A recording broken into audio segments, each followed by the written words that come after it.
JSSC CGL के लिए math का प्रैक्टिस सेट स्टार्ट कर रहा हूं। वीडियो को पूरा देखिए और कमेंट करके बताइए किन किन लोगों को फायदा होने वाला है, तभी मैं आगे बढ़ाऊंगा। अब चलते हैं प्रश्न की ओर। सबसे पहले प्रश्न को समझिए और आज का जितना भी प्रश्न है वेरी वेरी इंपॉर्टेंट प्रश्न है। तो पहला नंबर प्रश्न में आपसे क्या पूछा है, एक लंबवृत्तीय शंकु की त्रिज्या व ऊंचाई का अनुपात 5:12 है। यदि इसका आयतन 314 घन मीटर हो तो इसकी तिर्यक ऊंचाई तथा त्रिज्या ज्ञात कीजिए। वेरी सिंपल है, लेकिन एक बार आपको समझना होगा। अगर एक बार सीख लेंगे, समझ लेंगे तो बिना कलम कॉपी यूज किए आप इसका आंसर दे सकते हैं। तो सबसे पहले समझने का प्रयास करिए। शंकु आपने देखा होगा, सबसे पहले शंकु का फिगर अपने दिमाग में बना लीजिए। तो शंकु इस तरीके से होता है और शंकु का मैं पहले भी बहुत सा प्रश्न सॉल्व करके बता चुका हूं।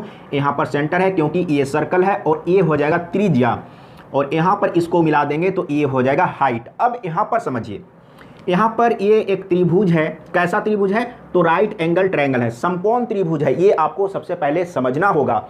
और ये स्लैंट हाइट है शंकु के लिए, और ये हाइट है और ये रेडियस है। और इसमें क्या दिया हुआ है? रेडियस और ऊंचाई का अनुपात यानी कि रेशियो, R/H दिया हुआ है। कितना है? 5:12 दिया हुआ है। अब यहाँ पर समझिए, आप इसको कैसे सॉल्व करेंगे। आप चाहेंगे तो देखते के साथ इसका आंसर बता सकते हैं, लेकिन एक बार सीखना होगा। तो यहाँ पर ये हाइट है, ये रेडियस है और ये स्लैंट हाइट है। लेकिन ये त्रिभुज के लिए ये क्या है? ऊंचाई है, ये आधार है और ये कर्ण है। समकोण त्रिभुज है ना, ये कर्ण है। इसका वैल्यू आपको निकालना है। कैसे निकालेंगे? तो मैंने बताया था समकोण त्रिभुज का भुजा का अनुपात। क्या क्या मैंने बताया था? यहाँ पर समझिए, 3:4:5 ये मैंने बताया था। आप इसको याद करिए, हो सकता है इसी पर आधारित दिया हुआ रहेगा। और दूसरा मैंने बताया था 5:12:13, ये भी बताया था। एक और बताया था मैंने 8:15:17, ये बताया था। देखिए, तो यहाँ पर ये समकोण त्रिभुज है और इसका ये दोनों का अनुपात दिया हुआ है, रेशियो दिया हुआ है। कितना है? 5 और 12 है, तो तिसारका भुजा 13 ही होगा। इसमें कोई शक नहीं है, 13 ही होगा। यानी कि एल कितना है? 13 है। लेकिन यहाँ पर एक चीज़ समझिएगा, अगर ऑप्शन में यही सब नंबर है तो आंसर आपको मिल गया। अगर कुछ अलग रहता तो आप इसमें गुना करके देखते, 2 से 3 से 4 से 5 से हो सके मिल जाता। इसमें भी 2 3 4 5 से गुना करके देखते, हो सकता है मिल जाता। इसमें भी 2 3 4 5 6 7 8 से गुना करके चेक करके देख लेते, आपको मिल जाता। लेकिन यहाँ पर 5 और 12 दिया हुआ है, तो ये तो समकोण त्रिभुज है ना, तो यहाँ पर ये है आधार, ये है ऊंचाई और ये है क्या है? हाइपोटेनियस है, यानी कि एल हाइपोटेनियस है ना। तो ये कितना होगा? ये 13 ही होगा। तो देख लीजिए आपसे क्या पूछा था, एक बार मैं यहां पर देख लेता हूं। ऊंचाई तथा त्रिज्या ज्ञात कीजिए, तिर्यक ऊंचाई यानी कि एल ज्ञात करना था। तो एल 13 मिला ना, और रेडियस तो यही रहेगा ना, रेडियस में कोई परिवर्तन नहीं होगा, वही रहेगा। तो देख लीजिए 13:5 अगर है ऑप्शन में, 13:5 अगर ऑप्शन में है तो बेशक आप 13:5 इसको सही कर दीजिए, यानी कि तीसरा नंबर ऑप्शन सही है। आंसर मिल चुका है ना। अब चलते हैं अगला प्रश्न, दूसरा नंबर को समझिए। इसी तरह का प्रश्न आपसे पूछा जाता है। अगर आप इसको दूसरे तरीके से सॉल्व करते तो हो सकता बहुत ज़्यादा टाइम लग जाता, और इसको आप बिना कलम कॉपी यूज किए आप 10 सेकेंड 15 सेकेंड के अंदर सॉल्व कर सकते थे। ठीक है ना। अगर कहीं पर डाउट होगा तो मुझे बताइएगा, डाउट में नहीं रहना है। अगर आप इस तरीके से नहीं सॉल्व कर पाते तो आपको क्या करना होता? सबसे पहले आपको निकालना होता, सभी भुजा को निकालना होता। आयतन जो दिया हुआ है उसको यूज करके आप निकालते। अब यहाँ पर देखिए दूसरा नंबर में सबसे पहले प्रश्न को समझिए, वेरी सिंपल है, इसमें कलम और कॉपी यूज नहीं करना है। 2 अंकों की संख्या के अंकों का योग 13 है। जब अंकों के स्थान को पलट दिया जाता है तो परिणामी संख्या मूल संख्या से 27 अधिक हो जाता है। मूल संख्या क्या है? इसमें कलम और कॉपी यूज करने का जरूरत नहीं है। क्या बोला है? सबसे पहले प्रश्न को समझिए, 2 अंकों की संख्या के अंकों का योग, मतलब कि 2 अंकों की एक संख्या है, दोनों को जोड़ेंगे तो कितना होगा? 13 होगा। तो 13 ऑप्शन में आप चेक करिए किसमें 13 हो रहा है। देखिए यहाँ पर 8 3 11 ये तो नहीं होगा, 8 4 12 ये भी नहीं होगा, 8 5 13 ग में हो रहा है, और घ में 8 6 14, यानी कि इसका सही आंसर आपको मिल गया है डायरेक्ट, ग ऑप्शन सही है। लेकिन एक बार सीखिए आपसे क्या पूछा है। दो अंकों की संख्या। ऑप्शन में कितना दिया हुआ है 38, इसके बाद कितना है 48, इसके बाद कितना है 58, इसके बाद कितना है 68। तो दोनों को जोड़ने पर 13 आना चाहिए। तो 13 तो इसी में आ रहा है, क ख ग, यानी कि सी नंबर में, ग नंबर में, इसी में आ रहा है ना।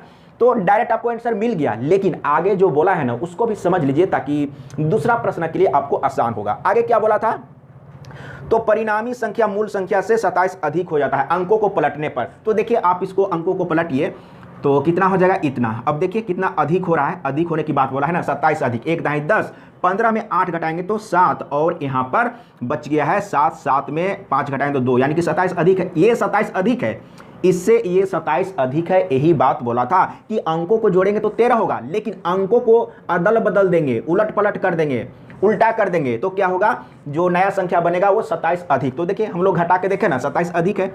तो इसी तरीके से आपको सॉल्व करना है। अब चलते हैं अगला प्रश्न। सबसे पहले प्रश्न को समझिए और कहीं पर भी थोड़ा भी डाउट हो, कंफ्यूजन हो तो कमेंट में लिख के मुझे जरूर बताइएगा। तीसरा नंबर प्रश्न में आपसे क्या पूछा है, एक लंबवृत्तीय बेलन का आयतन यानी कि वॉल्यूम, इंग्लिश में भी लिखा हुआ है, जो इंग्लिश में पढ़ने वाले हैं वो आप इंग्लिश में पढ़ के समझिए, उस लंबवृत्तीय शंकु के आयतन के बराबर है जिसकी जिसकी ऊंचाई 108 सेंटीमीटर है और आधार का व्यास 3 सेंटीमीटर। यदि बेलन की ऊंचाई 9 सेंटीमीटर है तो उसके आधार का व्यास है, आधार का व्यास। प्रश्न को समझिए, एक लंबवृत्तीय बेलन का आयतन उस लंबवृत्तीय शंकु के आयतन के बराबर है। अब यहां पर समझिए बराबर है, दोनों का आयतन क्या है, बराबर है। वॉल्यूम जो है बराबर है बेलन का और शंकु का, तो दोनों का आप आयतन लिखिए। तो सबसे पहले मैं सिलेंडर का लिख रहा हूं। तो सिलेंडर का क्या होता है, पाई आर स्क्वायर एच होता है। देखिए सिलेंडर कैसा होता है, सबसे पहले आप समझिए। सिलेंडर में यहां पर देखिएगा, सिलेंडर देखिए इसी तरीके से होता है सिलेंडर, ठीक है, इस तरीके से सिलेंडर होता है। तो यहां पर सर्कल है, सर्कल का आप एरिया निकालिए। एरिया क्या होता है, पाई आर स्क्वायर, और ये ऊंचाई से गुना कर देंगे ना तो ये आयतन हो गया। तो आयतन ऐसे आप समझे रहिए, लेकिन फॉर्मूला याद होना चाहिए, ठीक है। अब शंकु का आयतन हम इधर में लिखेंगे क्योंकि दोनों का आयतन बराबर ही है।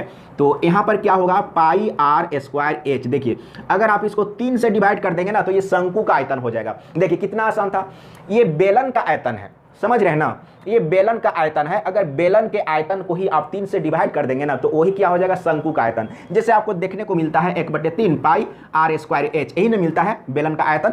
तो वेरी सिंपल है, कुछ कुछ चीज़ है जो रिलेट करके आप पढ़िए, फिर कभी दिक्कत नहीं होगा। लेकिन अब यहाँ पर सभी का वैल्यू रखेंगे, अगर आप चाहेंगे तो सबसे पहले इसको काट भी सकते हैं, ठीक है। तो लेकिन अब यहाँ देखते हैं कि आर अलग अलग है कि वही चीज़ है, एक बार फिर से समझना होगा। तो यहाँ पर क्या बोला है समझिए, एक लंबवृत्तीय बेलन का आयतन उस लंबवृत्तीय शंकु के आयतन के बराबर है जिसकी ऊंचाई 108 मीटर। किसका, लंबवृत्तीय बेलन का ऊंचाई कितना है, 108 सेंटीमीटर। एक लंबवृत्तीय बेलन का आयतन उस लंबवृत्तीय शंकु के आयतन के बराबर है जिसकी ऊंचाई, यानी कि शंकु का ऊंचाई दिया हुआ है। यहां पर बेलन का ऊंचाई नहीं समझिएगा, 108 जो है वो शंकु का ऊंचाई है और आधार का व्यास दिया हुआ है 30 सेंटीमीटर है। यदि बेलन की ऊंचाई 9 सेंटीमीटर है, हाँ बेलन की ऊंचाई दिया हुआ है 9 सेंटीमीटर। अब यहां पर सभी का वैल्यू को रखिए। तो इधर में हम लोग बेलन के लिए लिखे थे ना, तो आर तो बेलन का नहीं है, ऊंचाई दिया हुआ है 9 मीटर। अब यहां पर समझिए शंकु का आयतन हम लोग लिखे हैं यहाँ पर, तो आर क्या है शंकु का, शंकु का यहाँ पर डायमीटर दिया हुआ है। तो आर कितना होता है, डायमीटर का हाफ यानी कि आधा। डायमीटर कितना है 30 सेंटीमीटर, तो कितना हो जाएगा 15, यानी कि आर कितना होगा 15। तो आप यहाँ पर 15 × 15 लिख लीजिए तो आसान होगा। और एच दिया हुआ है 108, 108 क्या है, शंकु का ऊंचाई है और बटे में 3। अब यहाँ पर देखिए आप कैसे सॉल्व करेंगे, आप काटिए। सबसे पहले किसको काटेंगे, तो सबसे पहले इसी को काट लेते हैं। तो 3 तिहाई 9 हो गया, एक बच गया ना, तो 18, यानी कि 3 छक 18, ये कट चुका है। अब क्या करेंगे, कैसे सॉल्व करेंगे, यहाँ पर समझिए। मैं बहुत आसान तरीका आप लोगों को बता रहा हूँ। तो सबसे पहले आप काटिए, ये 9 से पहले काट लीजिए। देखिए 3 तिहाई 9 और 3 × 5 = 15, 3 तिहाई 9 3 × 5 = 15।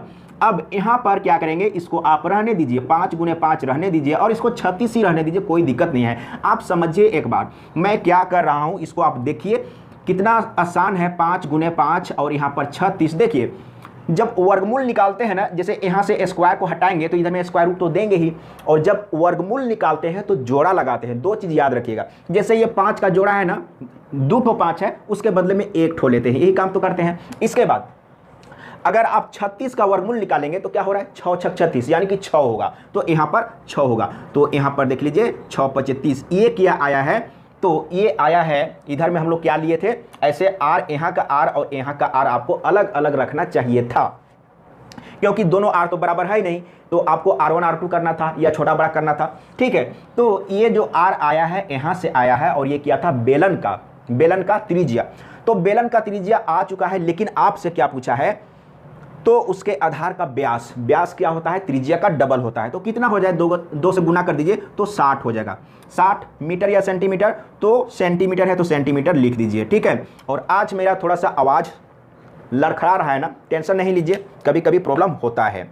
तो अब चलते हैं अगला प्रश्न 4 नंबर। लेकिन मैंने सबसे पहले आप लोगों को बोला था कि ये जो प्रैक्टिस सेट मैं स्टार्ट किया हूँ, वीडियो को सबसे पहले पूरा देखिए और कमेंट करके ज़रूर बताइए, तभी मैं आगे कंटिन्यू रखूँगा, अन्यथा मैं कंटिन्यू आगे नहीं रखूँगा। अगला प्रश्न 4 नंबर में आपसे क्या पूछा है, सबसे पहले प्रश्न को समझिए। 20 मीटर व्यास वाला एक कुआं 14 मीटर की गहराई तक खोदा जाता है और इससे निकाली गई मिट्टी का उसके चारों ओर 5 मीटर की चौड़ाई तक फैलाकर एक चबूतरा बना दिया जाता है। इस चबूतरे की ऊंचाई होगी, तो आप इंग्लिश में भी पढ़ के समझ लीजिए, इंग्लिश में भी लिखा हुआ है। तो सबसे पहले कुआं कैसा होता है, सिलेंडर के जैसा ही होता है, लेकिन ज़मीन के अंदर होता है ना। तो यहाँ पर आप समझिए, वेरी सिंपल, जो कुआं से मिट्टी जो कोड़ कर निकाला गया है, उस मिट्टी का आयतन और उसी मिट्टी से चबूतरा बनाया गया है। तो कुआं से निकाला गया मिट्टी का आयतन यानी कि वॉल्यूम और चबूतरा का वॉल्यूम दोनों बराबर होगा। बराबर करके आपको जो निकालना है उसको निकाल देना है। लेकिन यहाँ पर समझिए, सबसे पहले तो कुआं सिलेंडर के जैसा होता है, बेलन के जैसा होता है, तो आयतन क्या होगा, पाई r² h होगा, यहाँ पर लिख दिए। अब इधर में चबूतरा का आयतन लिखेंगे, लेकिन चबूतरा कैसा होगा ये आप समझिए। सबसे पहले इस तरीके से कुआं होगा और कुआं के बाहर में इस तरीके से मिट्टी को फैलाकर एक चबूतरा बनाया गया। तो चबूतरा ये वाला है, अंदर में तो कुआं ना है। तो यहाँ पर आप देखिए, तो इसका आप क्षेत्रफल कैसे निकालेंगे, तो यहाँ पर 2 त्रिज्या होगा, एक यहाँ से यहाँ तक होगा और एक होगा यहाँ से यहाँ तक, ठीक है। तो इसको हम मानते हैं बड़ा त्रिज्या और इसको मानते हैं छोटा त्रिज्या। अब यहाँ पर समझिएगा, तो यहाँ से यहाँ तक ये सर्कल बन रहा है ना, तो ये सर्कल का आप सबसे पहले क्षेत्रफल निकालिए। तो क्या होगा, पाई r² और छोटा वाला को आप घटा दीजिए, यानी कि यहाँ से यहाँ तक घटा दीजिए, तो ये आपका चबूतरा मिल जाएगा। चबूतरा का ये अभी एरिया मिल रहा है, उसके बाद हम लोग ऊंचाई से गुना करेंगे तो वॉल्यूम मिल जाएगा। तो क्या हो जाएगा, पाई r², ठीक है। अब ये चबूतरा है, तो चबूतरा तो ऊंचाई होगा ना, साइड में ऊंचा होगा, तो ऊंचाई तो मालूम नहीं, तो ऊंचाई ज्ञात करना है। तो मान के चलते हैं कि ऊंचाई h है, तो यहाँ पर h से गुना कर देंगे, तो ये चबूतरा का ऊंचाई हो गया, वॉल्यूम, यानी कि h इंटू, और पाई को भी आप निकाल लेते तो अच्छा होता, पाई को मैं यहाँ पर निकाल देता हूँ, तो क्या होगा, r² माइनस छोटा r²। समझ में आ गया। अब मैं इधर मिटा देता हूँ। तो अब जो जो दिया हुआ है उसको आप रखिए और कैलकुलेट करिए। तो सबसे पहले ये पाई कटेगा तो काट के हटा दीजिए। तो यहाँ पर r यानी कि कुआं का, ठीक है, कुआं का त्रिज्या कितना है, 20 मीटर व्यास वाला एक कुआं, यानी कि 10 मीटर त्रिज्या होगा ना। तो यहाँ पर आप 100 रख दीजिए, 10 × 10। h कितना है, h का मतलब हाइट, लेकिन कुआं है तो गहराई समझेंगे, गहराई। कुआं का गहराई कितना है, 14 मीटर, तो यहाँ पर 14 भी रख दिए, ठीक है। अब ये h तो आपको निकालना है, और बड़ा वाला r कितना है ये सबसे पहले आपको समझना होगा। देखिए, कुआं का त्रिज्या 5 था, लेकिन कुआं का त्रिज्या कितना है, 10 है, लेकिन कुआं के बाहर में 5 मीटर एक चबूतरा बनाया गया है। तो यहाँ से लेकर यहाँ तक 5, तो यहाँ से लेकर यहाँ तक कितना होगा, 15 हो जाएगा। तो यहाँ पर रखेंगे 15 और यहाँ पर रखेंगे 10, यही ना। अब यहाँ पर देखिए कितना आसान तरीके से मिल रहा है आंसर। तो यहाँ पर 100 हो जाएगा, यहाँ पर 14 और यहाँ पर h, और इसको आप कैलकुलेट करिए। सबसे पहले 15 का स्क्वायर कितना होता है, 225 होता है ना, 225, और 10 का तो 100 हो जाएगा। तो कितना आ रहा है, 125 ना, 125। तो यहाँ पर गुने में 125 रख दीजिए। तो फटाफट काटिए। तो काटेंगे कैसे, 100 से काटिए, तो 100 से नहीं, सबसे पहले 25 से काटिए। तो 25 चौके 100 हो गया, और 25 25 125, ये कट गया है ना। अब क्या करेंगे, तो सबसे पहले आप इसको 14 चौके 56 ना, 14 चौके 56 हो गया, और इधर में h है, तो h बराबर कितना होगा, 5 से डिवाइड करेंगे, यही तो करेंगे ना। तो 5 एकम 5, 5 एकम 5, और 1 बच गया, तो 5 दूना 10, इतना आ गया, यानी कि 11.2। तो 11.2 आंसर में है। हाँ, अगर आप सही तरीके से कैलकुलेट करेंगे तो गलती होने का तो कोई चांस बनता ही नहीं है। तो इसका आंसर देख लीजिए कहाँ पर है, ग ऑप्शन सही है। क्लियर है ना। तो किसी भी तरीके से अगर आपको प्रॉब्लम हो रहा है, लेकिन सीजीएल के लिए मेंसुरेशन चैप्टर बहुत अच्छा से पढ़ना जरूरी है और कंटिन्यू पढ़िए, कंटिन्यू देखिए और फॉर्मूला जितना भी है उसको आप याद करने का प्रयास करिए। अब चलते हैं अगला प्रश्न 5 नंबर। 5 नंबर को आप एक बार समझिए। 5 नंबर में आपसे क्या पूछा है, एक साबुन की टिक्की का माप 8 सेंटीमीटर गुने 5 सेंटीमीटर गुने 4 सेंटीमीटर है। एक बॉक्स जिसका माप 56 सेंटीमीटर गुने 35 सेंटीमीटर गुने 28 सेंटीमीटर है में ऐसी जितनी टिकियां पैक की जा सकती हैं उनकी संख्या क्या होगी। साबुन का टिकिया है ना, साबुन का टिकिया छोटा छोटा है और उसका माप दिया हुआ है और एक बड़ा बॉक्स है, तो उस बड़ा बॉक्स में कितना साबुन का टिकिया आएगा। तो वेरी सिंपल है, देखिए समझिएगा। इसमें आपको ज़्यादा कुछ नहीं करना है। तो आपको क्या करना है, जो बड़ा सा बॉक्स है उसका वॉल्यूम निकालना है। और यहाँ वॉल्यूम तो लिखा हुआ है, जैसे लंबाई गुने चौड़ाई गुने ऊंचाई अगर दिया हुआ है तो वही तो वॉल्यूम है, बक्सा का वॉल्यूम।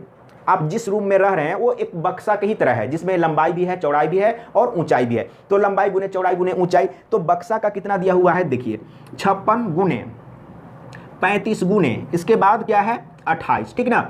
अब साबुन का टिकिया के वॉल्यूम से आप डिवाइड कर दीजिए, बक्सा का वॉल्यूम को साबुन के टिकिया के वॉल्यूम से डिवाइड कर दीजिए। तो टिकिया का वॉल्यूम कितना है, 8 गुने 5 गुने 4, यही चीज है ना, ये वॉल्यूम ही है। यानी कि लंबाई गुने चौड़ाई गुने ऊंचाई लिखा हुआ है, इसका मतलब वॉल्यूम है। ठीक है, काट दीजिए फटाफट।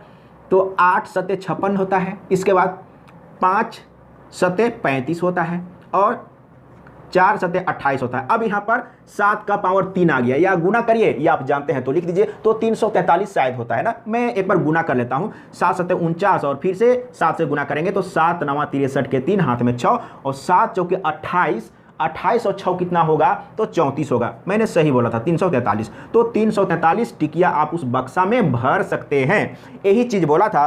तो आंसर आप सबसे पहले मिलाइए, आंसर कहां पर है, तो आंसर तो 4 नंबर ऑप्शन यानी कि डी ऑप्शन सही है ना। तो अब चलते हैं अगला प्रश्न।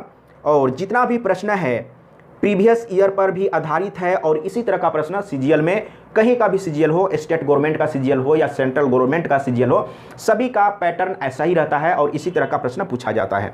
देखिए ये जो प्रश्न है ना, बहुत बार एग्जाम में पूछा गया है और मैं पहले भी बता चुका हूं, लेकिन आप कैसे सॉल्व करेंगे। सबसे पहले प्रश्न को समझिए, क्या दिया हुआ है। देखिए x बराबर 3 + 2√2 ये दिया हुआ है ना, ये दिया हुआ है और आपको बोला है कि इसका वैल्यू निकाल दीजिए, ठीक ना, इसका वैल्यू फाइंड करिए।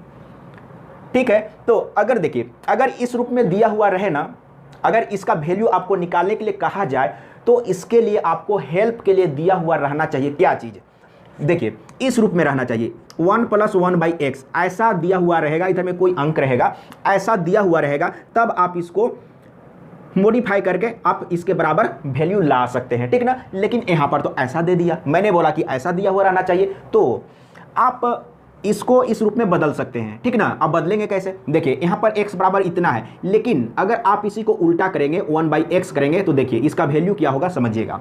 तो इसका वैल्यू क्या होगा, अब यहाँ पर समझिए, तो इसका वैल्यू होगा, एक चीज समझिएगा, जैसे अगर आप इसको उल्टा करेंगे, ठीक है, इसको उल्टा करेंगे तो क्या होगा, ये सबसे पहले आप समझिए। तो उल्टा करेंगे ना तो इसमें क्या होगा, सिर्फ साइन चेंज होगा, देखिए इतना ही होगा, ज़्यादा बताने की जरूरत नहीं है। अगर ज़्यादा बताएंगे तो इसी प्रश्न में आपको 5 6 7 मिनट लग जाएगा।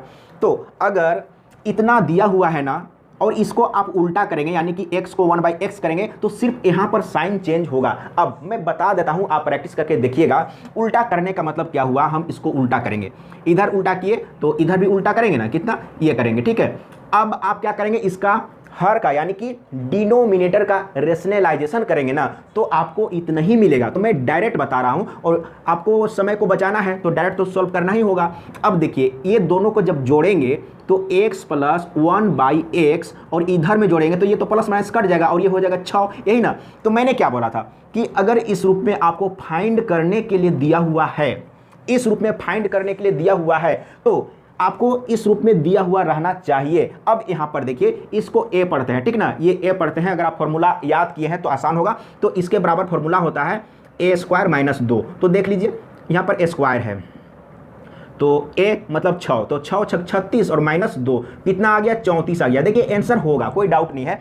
अगर मान के चलते हैं कि फॉर्मूला किसी को याद नहीं है या सोच रहे हैं कि हाँ माइनस होता है कि प्लस होता है, तब आप क्या करेंगे, इधर भी स्क्वायर कर दीजिए, इधर भी स्क्वायर कर दीजिए और सॉल्व कर दीजिए, इसके बराबर आपको मिल जाएगा। ठीक है, इतना आप करिएगा, ठीक ना। तो सबसे पहले मैं इसका आंसर को मिला लेता हूं। आंसर तो यहाँ पर ए ऑप्शन में सही है ना, ए ऑप्शन में सही है। अब चलते हैं अगला प्रश्न। सबसे पहले आप प्रश्न को समझिए। 7 नंबर प्रश्न में आपसे क्या पूछा है, और आज का जितना भी प्रश्न है ना वेरी इंपॉर्टेंट प्रश्न है। और एक चीज़ है, आप वीडियो को देखने का प्रयास कीजिए, अगर आपको ज़रूरत हो तभी मैं कहूँगा, और पूरा देखेंगे तभी आप सभी बातों को सीख पाएंगे। मैंने क्या बोला है, कहाँ पर क्या बोला, कहाँ पर मैंने वेरी इंपॉर्टेंट चीज़ बताया, वो चीज़ को आप कैसे सीखेंगे। जब तक पूरा नहीं देखेंगे तब तक आप पूरा नहीं सीख पाएंगे। देखिए इसमें आपसे क्या पूछा, 20 व्यक्ति 4 घंटे में 30 पेड़ काट सकते हैं।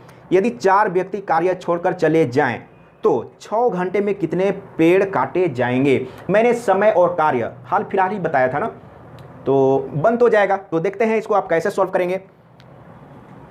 क्या बोला है, सबसे पहले समझिए। 20 व्यक्ति, तो प्रश्न 2 पार्ट में है। MDH जो फॉर्मूला था उसी फॉर्मूला को यूज करना है। तो क्या हो जाएगा, MDH और ये 1 1 होता है ना, और ये इधर में W2 होता है। इधर में भी M2D2 और H2 करेंगे, लेकिन इधर में W1 करेंगे। तो पहला पार्ट में क्या बोला, 20 व्यक्ति 4 घंटे 30 पेड़। 20 व्यक्ति 4 घंटे कितना, 4 घंटे 20 कितना पेड़ काटते हैं, अच्छा 30 पेड़। लेकिन इधर में तो W2 है ना, तो W2 तो निकालना है कि कितने पेड़ काटे जाएंगे, ठीक है ना। लेकिन यहाँ पर दिन नहीं है तो दिन को छोड़ दीजिए, ठीक है। अब यहाँ पर देखिए क्या है, M2 कितना है, तो क्या बोला है इसमें, यदि 4 व्यक्ति कार्य छोड़कर चले जाए। 20 व्यक्ति थे, 4 गो व्यक्ति छोड़ दिया, जाओ चले जाओ, तब यहाँ पर बच गया 16। डी तो नहीं है, समय नहीं है, और क्या बोला है, तो 6 घंटे में यानी कि आवर है ना, 6 घंटा में कितना पेड़ काटा जाएगा। और यहाँ पर W1 पहले कितना था, 30 था ना, पार्ट 1 में 30 पेड़ काटा था, उसी को यहाँ पर रखेंगे, यही चीज़ तो था। और आपको ये W2 निकाल देना है। तो 4 चौके 16 ये कट गया। इसके बाद ये 0 और ये 0 काटेंगे और 2 से काटेंगे तो 2 तिया 6, और यहाँ पर W2 बराबर क्या हो जाएगा, 3 तिहाई 9, ये तो कट चुका है, 3 तिहाई 9 और 9 चौके 36 पेड़ काट लिए जाएंगे 6 घंटा में। तो आंसर में है क्या, आंसर को मिला लीजिए, कहीं गलती तो नहीं बन रहा है। गलती क्यों होगा, अगर आप सही सॉल्व करेंगे तो गलती नहीं होगा। देखिए आंसर आ गया है बी ऑप्शन, 36 पेड़ काट लिए जाएंगे। 8 नंबर देखिए, ये जो प्रश्न है ना ये भी समय और कार्य से है और वेरी इंपॉर्टेंट है। देखिए क्या पूछा है, x y की तुलना में 3 गुना तेजी से कार्य करता है, अतः वह y की तुलना में एक कार्य उसे 40 दिन पहले पूरा कर लेता है। 40 दिन पहले पूरा कर लेता है, यानी कि दोनों का जो समय है ना, उस समय का अंतर है, आपको हर एक तरीके से समझना होगा। x और y है ना, देखिए आप इसको कैसे सॉल्व करेंगे, वेरी सिंपल है। तो सबसे पहले x और y है, आप लिख लीजिए, x और y है, 2 व्यक्ति है। क्या बोला है, x y की तुलना में 3 गुना तेजी से कार्य करता है। ये तेजी से कार्य करता है, अगर ये 3 काम करता है तो 1 काम करता है, ये आपको समझना होगा। और ये क्या है, वर्क का रेशियो है, ठीक है ना, वर्क का रेशियो है। अगर आप इसी को उल्टा कर देंगे ना तो ये टाइम का रेशियो हो जाएगा, ये टाइम का रेशियो हो जाएगा। और ये सब चीज़ आप सीखिएगा तभी शॉर्टकट कर पाइएगा, नहीं तो फिर आप सोचते रहेंगे और टीचर का खोज करते रहेंगे कि कौन हमको शॉर्टकट में पढ़ा देगा, कौन पढ़ा देगा कि मेरा टाइम बचे। आपको सीखना होगा, ठीक ना।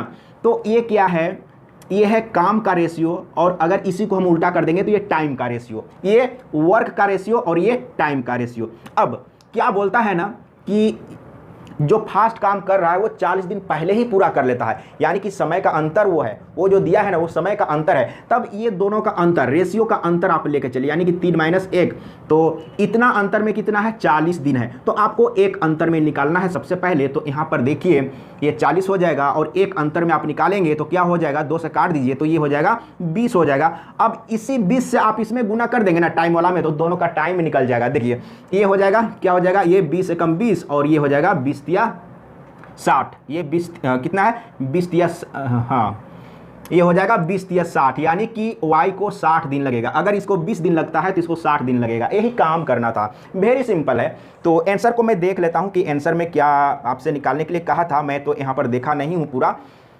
तो 40 दिन पूरा कर लेता है, तदनुसार वे दोनों मिलकर वही कार्य कितने दिनों में पूरा करेंगे। तो दोनों मिलकर बोला है, किसी एक का पूछा नहीं है। तो दोनों मिलकर, जब दोनों का टाइम अगर मालूम हो तो आप क्या करेंगे, 20 गुने 60 और नीचे में जोड़ दीजिए तो 6 2 8 ना, ये हो जाएगा। और 1 0 काटेंगे, इसके बाद क्या करेंगे, तो सबसे पहले 4 से काटते हैं, 4 5 20 और 4 दूना 8 और 2 तिया 6 और 5 तिया 15, 15 आ गया है। वेरी सिंपल था ना, वेरी सिंपल था। हंसिए, मुस्कुराइए और सॉल्व कीजिए, टेंशन नहीं लीजिए।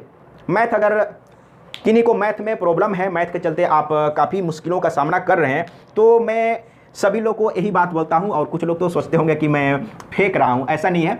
अगर मैथ आपको सीखना है ना, तो सही मैं बोल रहा हूं कि मैथ आप मुझसे सीखिए और बोलिए कि आपको कहां पर प्रॉब्लम है, कहां पर आपको समझने में दिक्कत होता है। और जो लोग जानते हैं तो उनको तो मैं कुछ भी नहीं कहूँगा। देखिए अगला प्रश्न क्या है, 9 नंबर में। अगला प्रश्न 9 नंबर में, और 10 मीटर कपड़े का क्रय मूल्य 11 रुपया है तथा 11 मीटर कपड़े का विक्रय मूल्य 10 रुपया है, तो प्रतिशत लाभ अथवा हानि क्या होगी। देखिए इस तरह का प्रश्न मैं सॉल्व करके बता चुका हूं। इसको आप कैसे लिखेंगे, इसको थोड़ा सा सजाइए। कहने का मतलब है 11 रुपया में 10 मीटर कपड़ा, इस तरीके से लिखिएगा। लिखा हुआ है 10 मीटर कपड़े का क्रय मूल्य 11 रुपया, लेकिन आप लिखे उल्टा 11 रुपया, इधर में रुपया लिखे सबसे पहले, यानी कि 11 रुपया में 10 मीटर और 10 रुपया में 11 मीटर बेच रहा है। 11 रुपया में 10 मीटर कपड़ा खरीदा और 10 रुपया में 11 मीटर कपड़ा बेच रहा है, यही चीज है ना। मैं एक बार फिर से देख लेता हूं, तथा 11 मीटर कपड़ा का विक्रय मूल्य 10 रुपया, ठीक है। तो सबसे पहले आपको इसको गुना करना है, मैं पहले बता चुका हूं। तो ये हो गया 100 और इसके बाद इसको गुना करिए तो 121 हो जाएगा, और इसी 121 को बट्टे में रखते हैं और गुने 100 कर देते हैं, तो प्रतिशत लाभ या हानि मालूम हो जाता है। लेकिन ये बड़ा, ये छोटा, ये बड़ा है तो माइनस में आएगा, तो कितना आ रहा है, 21 आ रहा है ना, और बट्टे में यहाँ पर 121 और गुने में 100, इतना आ गया। तब इसको काटने में शायद प्रॉब्लम होगा ना, कितना है, तो इसको काट लेते हैं। कटेगा नहीं, कटेगा ना, कितना है आंसर में एक बार देख लेता हूँ।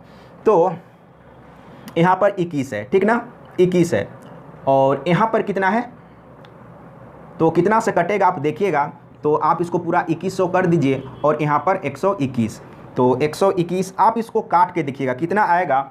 अगर 121 से काटना है तो काटने का तो समस्या है, तो इसका मैं आंसर में देख लेता हूँ। शायद यहाँ पर मेरे सामने कैलकुलेटर है, कैलकुलेटर यूज नहीं करना चाहिए ना।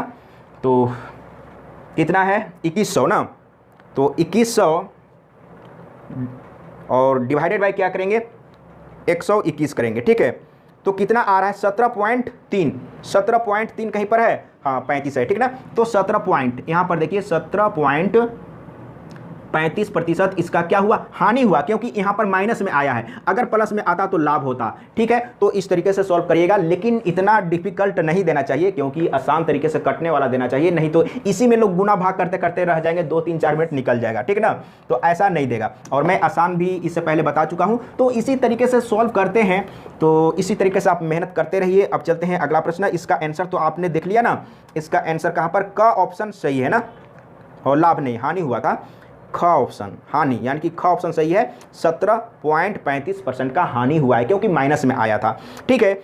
अब चलते हैं अगला प्रश्न 10 नंबर। 10 नंबर में आपसे क्या पूछा है, सबसे पहले समझिए, और वेरी वेरी इंपॉर्टेंट है। एक समकोणीय समद्विबाहु त्रिभुज का क्षेत्रफल 72 वर्ग सेंटीमीटर है, इसके कर्ण की लंबाई कितनी है, कर्ण यानी कि हाइपोटेनियस। वेरी सिंपल, देखिए अब यहाँ पर मैं एक फिगर बना देता हूँ, सबसे पहले समझिए, एक बार समझ लेंगे ना तो कभी दिक्कत नहीं होगा। तो ये क्या है, समकोणीय है, समकोण त्रिभुज है, लेकिन समद्विबाहु है, यानी कि दो भुजा बराबर है। अगर समद्विबाहु समकोण त्रिभुज रहेगा तो भुजा का अनुपात क्या होगा, 1:1:√2 होगा। अगर ये चीज याद है ना तो आंख बंद करके इसका आंसर आप दे सकते हैं। तो इसमें क्या दिया हुआ है, एक समकोणीय समबाहु त्रिभुज का क्षेत्रफल दिया हुआ है, इसके कर्ण की लंबाई कितनी है, तो कर्ण की लंबाई। अब यहां पर क्या पूछा है, कर्ण की लंबाई कितनी है ना, यानी कि इसका लंबाई कितना है, ये हाइपोटेनियस है ना, इसका लंबाई पूछना है।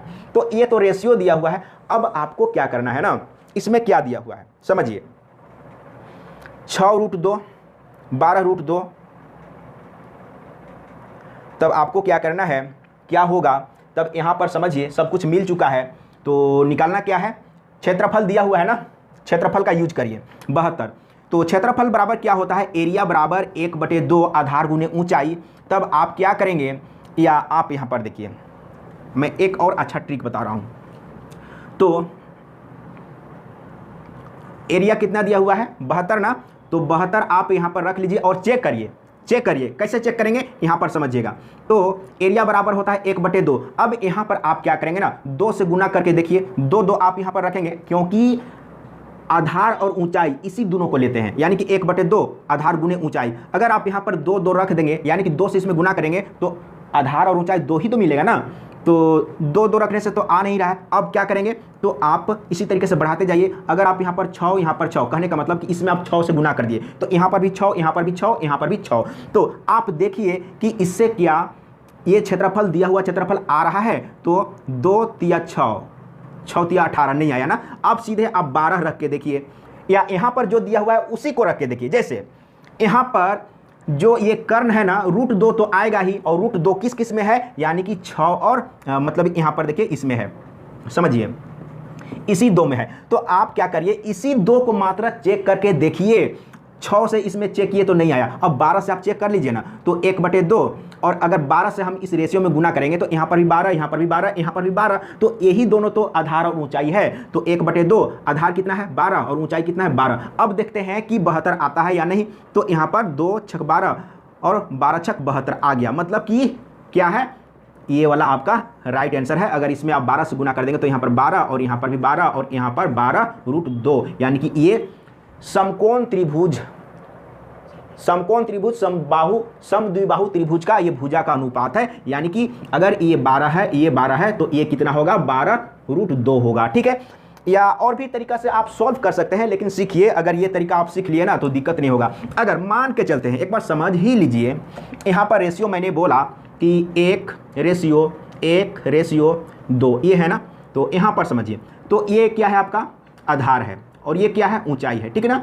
और ये क्या है, जब आप x मान के चल रहे हैं तो रेशियो नहीं दीजिए, ये क्या है, आधार, ये है ऊंचाई, दोनों बराबर है ना, एक है, इसका मतलब बराबर है। तो ये, तो आप क्या करेंगे, क्षेत्रफल दिया हुआ है 72, 1/2 आधार गुने ऊंचाई। तो यहाँ पर देखिए आधार भी x है और ऊंचाई भी x है। तब इसको आप गुना करेंगे ना, तो 144 होगा। यहाँ पर देखिए 144 होगा, और यहाँ पर क्या हो जाएगा, x²। और x² का वैल्यू जब आप x का वैल्यू निकालेंगे, तो इधर में कितना हो जाएगा, 144 रूट अंडर ना, तो कितना हो जाएगा 12। तो देखिए कितना आया, कहने का मतलब है यहाँ पर समझिए फिर से, यानी कि ये भुजा कितना है 1x, और ये भुजा कितना है 1x, और ये भुजा कितना है, यानी कि x √2।